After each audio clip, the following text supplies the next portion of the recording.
تحياتي لكم متابعين قناة مع الأخوة. اليوم رح يكون معنا الأخ خالد عيسى من ماليزيا لحتى يشرح لنا ويعرفنا عن أسماء اللاعبين اللي قبضوا مصاري لحتى يمثلوا المنتخب السوري في الأيام الماضية، اللاعبين المحترفين اللي اجوا مثلوا المنتخب السوري.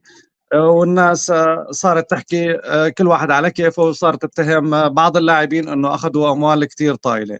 اخي خالد، تحياتي لك واهلا وسهلا فيك بقناتك مع الاخوه. الله يسعدك ابو عاصي ويسعد مسا الجمهور جميعا يا رب.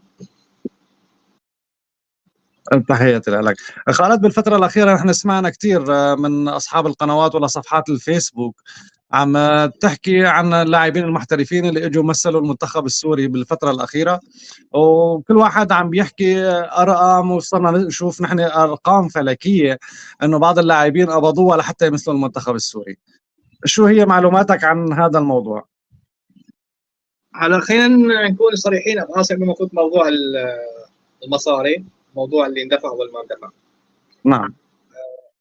المنتخب السوري او بشكل عام سوريا بكرة القدم هل موجودة على قارة آسيا؟ أنت كلاعب محترف برا، منتخب سوريا استدعاه، منتخب سوريا شو موقعه على قارة آسيا وشو موقعه بالعالم؟ شو إنجازاته لحتى يشجعني أجي ألعب معه؟ كتصنيف نحن متاخرين، كتصنيف نحن متاخرين. انجازات نحن ما بنملك انجازات على صعيد القاره الاسيويه ولا بالمحافل العالميه. كم مره شارك فيها كاس العالم؟ انا انجاز وحيد هو منتخب شباب سوريا بال 94، هو ولا مره نحن تاهلنا لكاس العالم. كاس اسيا اخر مشاركه لنا لحتى تاهلنا للدور الثاني، فانجازات طيب. اكيد ما في للمنتخبات السوريه. طيب شو ما نروح بعيد مشان ما نقول والله لاعبين من اصول سوريه مثل روني بردقجي، لاعب سوري اب وام واصوله سوريه. نعم. طلع من الكويت على السويد واستدعوا المنتخب السوري. شو كان جوابه؟ تمام. طيب سؤال، هذا لو انك انت مثلا كمنتخب سوريا تصنيفك مثل المنتخب الايراني او مثل المنتخب الكوري او الياباني، يا اخي ما لحق لك مستوى الصف الاول مثل المنتخب السعودي او العراقي، هل مثل روني او اي لاعب محترف باوروبا يجي يرفض يشارك معك؟ اكيد الترتيب له دور كبير، الانجازات او البطولات طبعا بتلعب دور كبير بانه اللاعب يجي يمثل منتخب بلده. بالسابق كمان كان في كثير لاعبين رفضوا الانضمام للمنتخب السوري قبل اللاعبين الحاليا الموجودين شفناهم بعد الشيء اللي صار بالفتره الاخيره والالتحاق عدد كبير من اللاعبين المحترفين.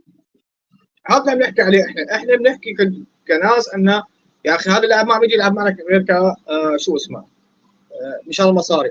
طيب انت موقعك انت كمنتخب سوريا شو موقعك في القاره حتى يشجعني اجي العب معك انا؟ يعني هلا والله لو تصنيفك 20 او 30 واستدعيت محمود داوود لما كان عمره 24 سنه رح يجي يلعب معك فورا ولا لا؟ اكيد بيختلف قلت لك، يعني الوضع التصنيف بيختلف، البطولات، الانجازات، المشاركات حتى القويه. نحن معنا حتى على صعيد المباريات الوديه مشاركات مع مباريات وديه مع منتخبات كبيره. معنا هذا الشيء.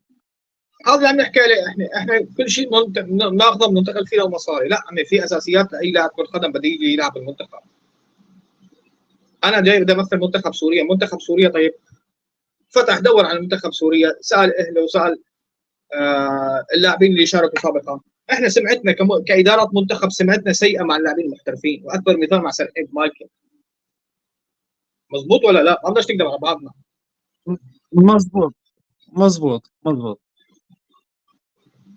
فاي لاعب بده يجي يلعب بالمنتخب طيب السوري رح يكون متردد يعني خطوه لقدام بس 10 خطوات لورا. يعني انت عم تحكي على لاعبين الصف الاول اللي هن اصولهم سوريه ما جو على المنتخب، شو السبب؟ بدك تسال شو السبب. برجع بقول لك انت لو انك تصنيفك او مثلا تصنيفك عالي مثلا من 50 منتخب الاوائل او مثلا اخذ كاس اسيا مرتين او مشارك كاس العالم مره او جايب انجاز، اي لاعب بده يدور رح يجي اوكي والله منتخب اجدادي عنده انجازات، رح يخلي في دافع من جوا او تشجيع عندي من جوا لحتى اقدر اشارك مع المنتخب. هاي النقطه اللي بدي احكي عليها انا اهم من المصاري كلها. واكبر مثال قلت لك انت في عندك فشل اداري سابقا بموضوع اللاعبين المحترفين. اخي خالد، نحن فهمنا انه هاي المواضيع، انه نحن اللاعبين ما بيجوا بشكل عام انه يمثلوا منتخب سوريا، لانه نحن منتخبنا تصنيفه متاخر على بالترتيب الدولي او بالتصنيف الدولي، في ما عندنا انجازات، ما عندنا بطولات. اما خلينا ننتقل هلا بخصوص الاموال والشيء اللي نحن اللي سمعناه واللي حكينا فيه بدايه الفيديو. شوف، بالنسبه لموضوع الاموال خلينا نكون صريحين.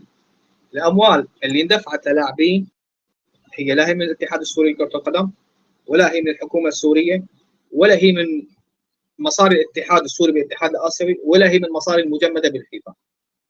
قصه المصاري اللي دفعت للاعبين هي من رجل اعمال سعودي حب يدعم المنتخب السوري، يتبرع للمنتخب السوري، وركز بكلامي للمنتخب السوري وليس للملاعب السوريه والدوري السوري. في فرق 360 درجه. لان في كثير ناس طلعت حكت ان هاي المصاري لو ان بدل ما حاطينها اللاعبين حاطينها على الدوري السوري او على العرض. لا حبيب قلبي، هذا رجل الاعمال تبرع للمنتخب السوري. المنتخب السوري كان بمشكله مثل ما حكى عبد الرحمن الخطيب، واجى هالشخص حب يساعدهم. يعني الاموال اللي يعني انت بدك تقول للجماهير السوريه او للناس اللي عم تحكي انه الاتحاد هو دفع للاعبين او المصاري اللي اخذوها اللاعبين، هي ما هي من الاموال المجمده للاتحاد السوري. ولا اصلا ولا واحد بحق الا يحاسب الاتحاد السوري موضوع دفع المصاري، لانه مو من الاتحاد السوري ولا من المصاري المجمده ولا من الحكومه السوريه. نعم. هو رجل اعمال سعودي حب يتبرع للمنتخب السوري حصرا وليس للدوري السوري. اجى الدعم منه، مشكور كثير طبعا. بالنسبه للاعبين، الدعم كان على الشكل التالي: دعم عطى مصاري لبعض اللاعبين، وكان مشروع انه اذا تاهل المنتخب السوري للدور الثالث هو يجيب مدرب عالمي على مستوى يعني مانشينا او المدرب المنتخب السعودي، وهو يتكفل بجميع رواتبه. بس ما تاهلنا احنا، قدر الله ما شاء فعل.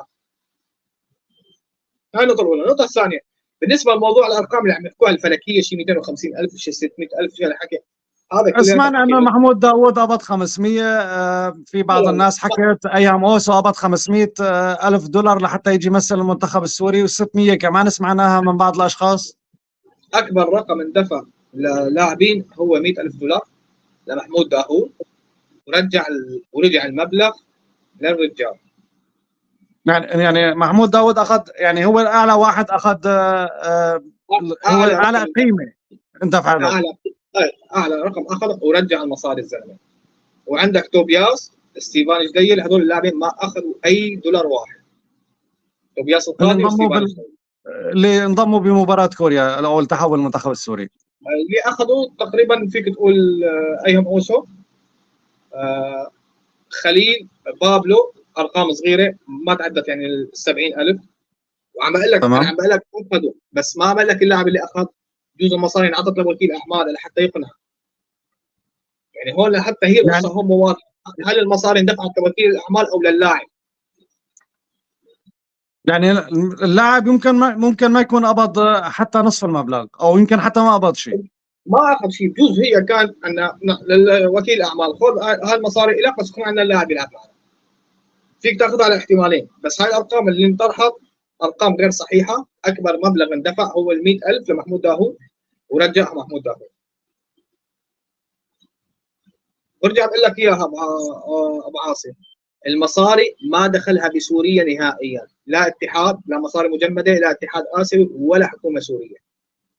يعني على اي شخص بده يدين الاتحاد السوري او يتهمه بانه هو تصرف او دفع للاعبين من الاموال السوريه، فما عنده اي اثبات او اي حجه على الاتحاد الحالي. هو سؤال ابو عاصم، انا واحد من الناس، اذا والله شفت بدي اروح اتبرع للمنتخب السوري، شو ناقص؟ والله انا اصلا 1 2 3 اوكي، رحت دفعتها من جيبتي للمنتخب السوري. هل هنا يحاسبوا الاتحاد السوري؟ وما بدفع من جيبته. انا داعم للمنتخب السوري، متبرع للمنتخب السوري، ما انا متبرع للكره السوريه او للاتحاد السوري لكره القدم. واصلا هاي المصاري عم تطلع دايركت من حساب الرجل الاعمال لحساب الوكيل الاعمال. يعني حتى الاتحاد السوري مباشر، يعني لوكيل اعمال وكلاء اعمال اللاعبين مباشره عم تطلع. حتى للاعب ما يعني حتى للاتحاد السوري ما عم تصل، او والله عن طريق الاتحاد السوري، لا، تتحول من حساب الرجال لحساب الشخص الثاني.